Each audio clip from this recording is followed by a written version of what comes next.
Bonjour à tous et bienvenue dans cette nouvelle vidéo YouTube où j'ai envie de vous parler des phobies, enfin de ma phobie des araignées.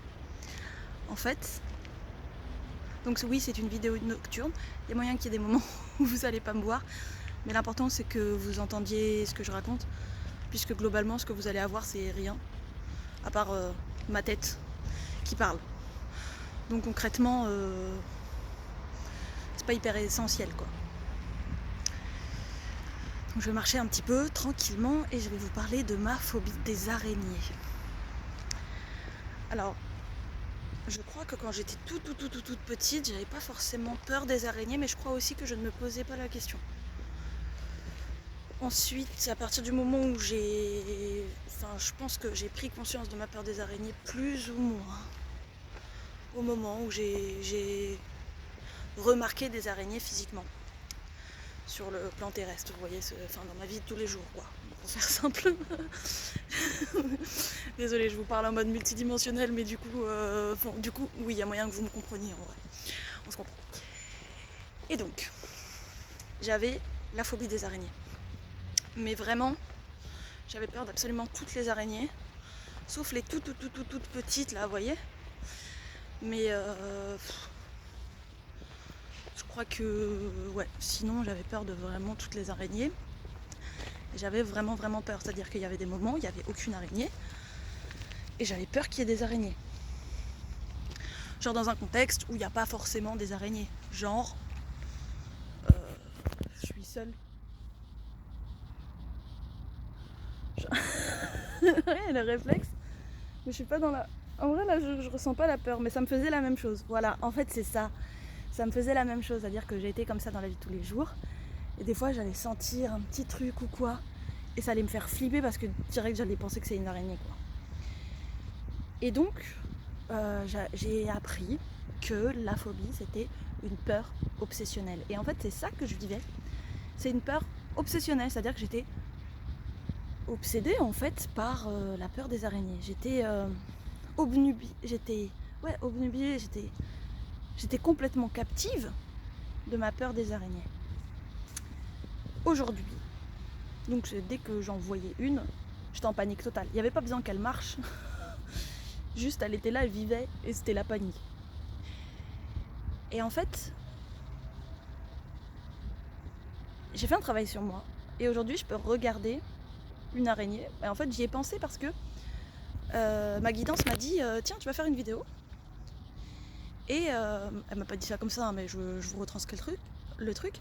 Et je me dis quelle vidéo, de quoi je vais parler. Elle m'a dit regarde dans ta liste de vidéos que tu as à faire. Et en fait, j'ai 3 listes.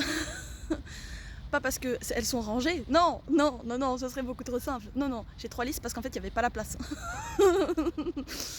Vous voyez dans la description, vous voyez sur Google Agenda, quand tu fais un événement, après tu peux écrire une description. En fait, j'ai rempli la description de 2 trucs à tel point que j'ai dû en ouvrir un 3e. Bref. Donc elle me dit tu vois la 2e, ok. Hop, et puis je remarque une idée de vidéo, je me dis ça serait sympa. Et puis après je vois l'histoire de la peur des araignées, je me dis je sens que ça m'appelle là, mais j'ai une appréhension à faire cette vidéo en vérité.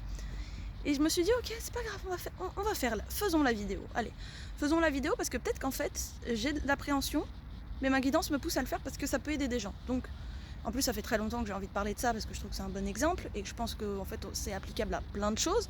Je vais vous expliquer comment j'ai fait du coup. Donc, maintenant, je peux regarder... Ah oui, pourquoi j'ai eu cette... Et du coup, c'est sympa parce que c'est plutôt dans le thème du moment, parce qu'en fait, devant chez moi, donc, vous voyez, j'habite dans un appartement, et quand je sors de la porte de mon appartement, puis je ferme la porte de mon appartement, et puis je lève la tête, et puis dans le couloir de mon appartement, pas mon appartement, mais du bâtiment, en haut, entre le mur et le plafond, c'est calé une araignée. Mais les gars, je vous dis, cette araignée, elle est comment dire, conséquente. Elle est dodue. En fait, c'est ça que je dis des araignées, non, elles sont dodues. Et ouais, je dis ça quand même avec une vibration d'amour en fait quand je pense à cette araignée finalement. J'ai de l'appréhension parce que ouais, c'est normal, on est dans le règne animal. Donc après quand je la regarde, je me dis est-ce qu'elle pique? Est-ce que je vais lui faire peur? Vous voyez, c'est ce genre d'appréhension. Mais en vérité, je suis dans l'amour avec cette araignée. Et ça, avant d'arriver à ce stade-là, il m'a fallu plusieurs années. Je pense que ça peut se régler plus rapidement parce que je n'ai pas cherché à régler mon problème d'araignée. J'ai simplement saisi, mon problème d'araignée, problème des araignées. Non, j'ai pas cherché à résoudre en fait ma phobie des araignées. J'ai simplement saisi les occasions que la vie m'offrait pour à chaque fois, petit à petit, faire le travail. Et je trouve que c'est l'une des meilleures manières de faire toute évolution intérieure, le mieux à faire, je trouve, de mon point de vue, avec mon approche, avec comment je suis. Peut-être que c'est pareil pour vous, peut-être pas. Et auquel cas, je veux bien avoir vos avis dans les commentaires. Mais pour moi, la vie nous offre tout le temps des opportunités. Ah tiens, t'as la phobie des araignées, mais on va te montrer une araignée qui est pas trop grosse, qui est plutôt petite, mais assez grosse pour que t'aies peur. Mais tu vas pas être tout seul. Tu vas être avec quelqu'un qui, lui, n'a pas peur des araignées. Ou en tout cas, très peu. Donc il va pouvoir gérer la situation. Et toi, tu vas pouvoir observer cette situation. Ok, tu observes cette situation, puis tu observes ta peur, et puis tu te rends compte que ça brasse quand même. Voilà. Et puis petit à petit, moi j'avais vraiment peur des araignées au point où, il y a pas mal d'années maintenant, j'étais avec un homme, un garçon. Je sais pas si à cet âge-là on peut vraiment dire un homme. Mais en tout cas, voilà, j'étais avec quelqu'un qui habitait chez ses parents, dont les parents avaient une maison et un jardin. Et en fait, le jardin était relativement en long, vous voyez. Et en fait, il y avait beaucoup de plantes qui étaient relativement rapprochées. Et donc forcément, c'est un peu idéal pour une araignée. Parce qu'elle, ce qu'elle veut, c'est manger des moustiques, des petits machins. Donc elle va faire une toile pour piéger en fait les araignées. L'araignée va faire une toile pour piéger les petits machins qu'elle mange. Jusque-là, c'est logique. Mais du coup, en fait, quand on passe comme ça à travers les feuillages, à travers les hautes herbes, n'est-ce pas ? Eh bien, on mange quand même des toiles. Donc moi, en fait, je paniquais juste à frôler une toile, je paniquais déjà. Alors, je paniquais, visiblement. Hein. C'est pas je devenais blanche ou quoi. Non. Je criais, je sautais dans tous les sens, je tournais sur moi-même. Enlève-la moi, enlève-la. Vous voyez ce genre de dynamique. Et donc, ça me rappelle un souvenir de quand j'étais petite. Je me demande si c'est pas à ce moment-là que j'ai commencé à prendre conscience. Non, j'avais déjà peur des araignées. Mais cette expérience m'a marqué quand même. Et donc en fait, chaque fois que je reviens à mes moutons, désolé, lune en Gémeaux en puissance. Pour ceux qui connaissent pas trop l'astro, en gros, lune en Gémeaux, ça veut dire que je pars dans tous les sens. Je finis toujours par me retrouver, mais il faut arriver à me suivre. Voilà, c'est pour ça que d'habitude je fais des points pour arriver à me suivre dans mes vidéos. Mais j'ai plus envie d'écouter mon intuition en ce moment et juste mon ressenti et juste de partager ce que je vis. Donc en fait, je vous envoie le truc. Et puis c'est en faisant que j'ajusterai aussi ma manière de faire. Et puis peut-être de temps en temps, sur certains sujets, je ferai des vidéos plus structurées. On verra bien. Et donc, ce fameux jardin en long, où il y avait des araignées, évidemment, puisqu'il y avait plein de feuillages, on était dans les hautes herbes, elles étaient rapprochées, les araignées font leur toile, blablabli, blablabla. En fait, mon ex devait passer devant moi avec un bâton pour que moi je puisse passer ensuite. On en était là, les gars. C'est-à-dire que la nature ne m'était pas accessible pleinement à cause de ma peur des araignées, pas à cause d'un risque véritable il y a un rhinocéros qui est à 2 pas et que vraiment il est en train de te charger, tu vois. Non. C'était vraiment juste une peur irrationnelle et obsessionnelle. Alors irrationnelle, effectivement, ça peut s'expliquer, j'ai appris plus tard qu'en fait ça pouvait s'expliquer par des données génétiques. Mais, comme chacun sait, l'environnement, enfin comme chacun sait en fait, non peut-être que vous ne le savez pas, mais si vous voulez, en fait, les données génétiques, parfois nos peurs, les peurs ancrées de nos ancêtres, ont fait partie de leur environnement. Leur environnement émotionnel, leur environnement physique, etc. Et donc, ça s'est ancré dans leurs gènes, si vous voulez. Nous, on récupère ces gènes derrière. Sauf que nous aussi, on a un environnement. Nous aussi, on a la capacité de pouvoir se mettre dans un certain environnement et donc de modifier aussi notre génétique. Ça s'appelle l'épigénétique, la modification des gènes par l'environnement. Vous pouvez chercher, c'est un truc très classique scientifique. Et du coup, moi, j'ai juste, finalement, sans le savoir vraiment, utilisé ça, et sans vraiment le savoir non plus, utiliser des outils de ce qu'on appelle thérapie cognitivo-comportementale. La thérapie cognitivo-comportementale, juste 2-3 mots sur le sujet, parce que du coup, si vous avez besoin d'aller voir un thérapeute pour aller plus loin, ou parce que ça vous correspond plus, voilà, moi je l'ai fait toute seule, mais peut-être qu'on pourrait aller plus loin aussi avec un thérapeute, je ne sais pas. En tout cas, pour l'instant, je m'y sens pas appelée, donc j'y vais pas, mais voilà. Et en fait, la thérapie cognitivo-comportementale, c'est une thérapie qui consiste à s'entraîner petit à petit, avec une exposition graduelle et contrôlée à l'objet de la peur, à l'objet du blocage. Donc, moi, chaque fois, j'avais, dans la vie de tous les jours, j'étais exposée à des araignées. On est d'accord. Et en fait, petit à petit, j'ai d'abord commencé par observer comment je vivais le truc, observer en me disant waouh, ok, là j'ai super peur et puis j'arrive pas du tout à gérer ma peur, ok, j'ai super peur, voilà, et j'accepte et c'est pas grave. Et ensuite je prends le temps vraiment de me détendre, de lâcher la peur ensuite, parce que sinon après tu restes parano toute la nuit, tu n'arrives pas à dormir, enfin c'est chiant.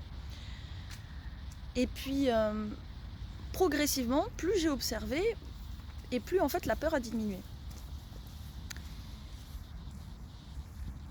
Et c'est là où ça devient, c'est là où on rentre dans un moment charnière du processus, même si on n'a pas besoin d'avoir conscience que c'est un moment charnière du processus, mais c'est qu'en fait il y a un moment donné où il y a un truc qui bascule. C'est que on a peur, mais on commence à juste observer la peur et à plus avoir autant peur. Et petit à petit, on a de moins en moins peur. Petit à petit, en fait, c'est comme si notre cerveau s'habitue à voir, dans mon cas du coup, s'habitue à voir des araignées et à comprendre que ce n'est pas un danger. C'est pas forcément, je vais pas forcément spontanément prendre une araignée dans mes mains, j'en suis pas là. Mais le jour, parce qu'en fait moi ça me dérangeait éthiquement de tuer une araignée parce qu'elle était chez moi, juste parce que moi j'avais peur d'elle et que j'étais pas en capacité de faire autrement. Et en fait ça me dérangeait à chaque fois et je me disais j'ai super peur, je sais pas comment faire autrement, du coup je vais la tuer. Et en fait ça me semblait pas aligné pour moi, il y avait un truc qui clochait dans l'histoire. Et donc c'est aussi pour ça que je voulais lâcher ma peur des araignées, parce que en fait je me retrouvais à tuer des êtres. Dit la meuf qui mange de la viande, hein, donc voilà, on est en plein dans des nuances de gris, entre guillemets, il n'y a pas de blanc ou de noir dans l'histoire. Mais voilà, moi ça me posait problème de tuer des araignées juste parce que j'avais peur et que j'étais pas en capacité de faire autrement. Et parfois ça m'arrive encore de tuer des araignées, mais le jour où j'ai réussi à juste sortir une araignée sans la tuer, j'étais fière de moi.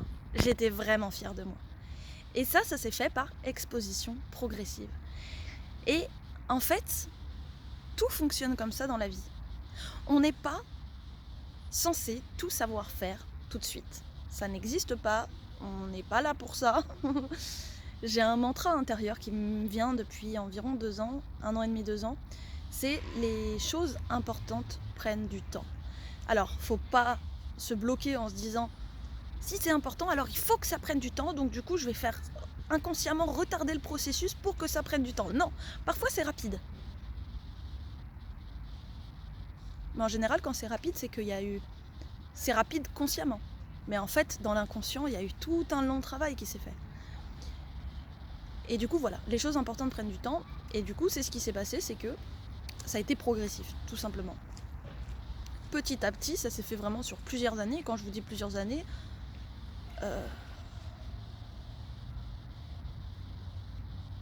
bah écoutez, je crois que ça fait 10 ans. Je crois que ça fait 10 ans. Ouais, c'est ça. C'est ça, ça fait 10 ans. Donc 10 ans d'observation de soi sur ce sujet. J'en ai pas fait un thème central de ma vie. J'en ai pas fait un thème central de mon évolution personnelle, ni de mon éveil. C'est simplement que c'est l'un des petits trucs que j'ai travaillé sur le chemin en me disant tiens, une araignée, observons ce que ça fait en moi.